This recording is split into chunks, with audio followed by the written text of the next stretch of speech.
Gender inequality in the Knoxville Chick-fil-A store.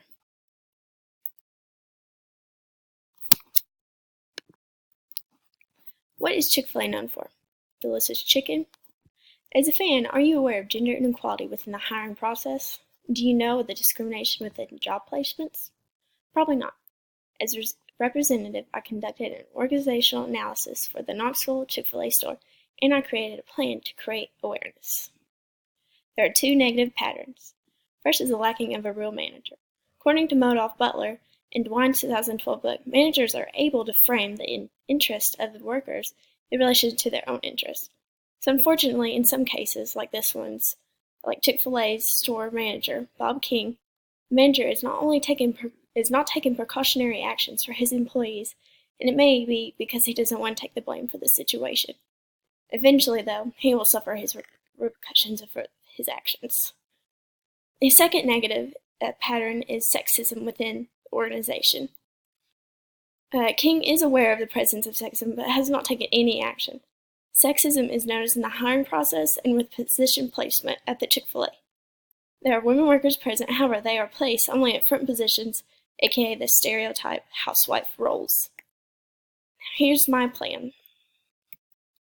The first step was getting the male workers, including the manager Bob King, to acknowledge their sexist behavior and how they have been discriminating against the women workers. This was conducted within a group session containing only the male workers and myself. The next step was to set realistic goals for the men and women to work together through the situation as civil co-workers and as a team.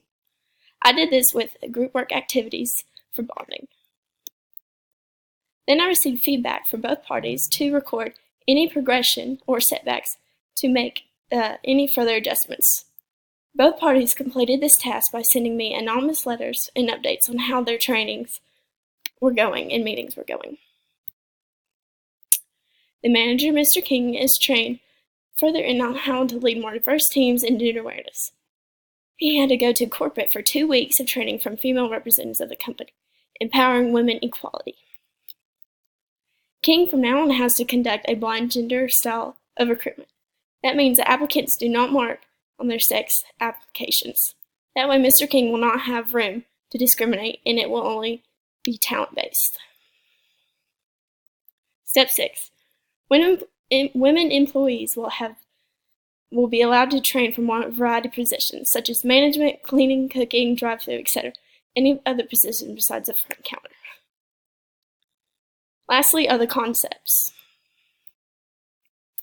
According to Modoff, Butler, and DeWine's 2012 book, there are some concepts that I would like to discuss with Chick-fil-A's management to use as sort of guidelines for if things get bumpy before we're going to have to hire level of help, aka me.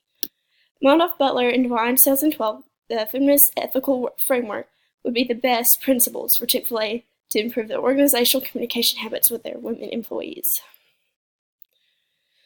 There are 5 steps to this framework. They are defined situation, values and ideals, fairness, and ethical principle, and development of a situation. That is Modoff, Butler, DeWine, 2012, page 124.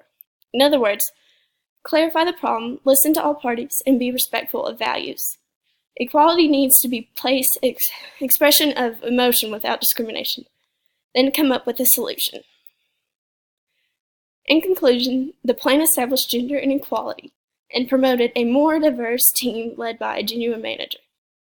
The goal is to spread gender inequality to other organizations. Here's my reference, and thank you for watching.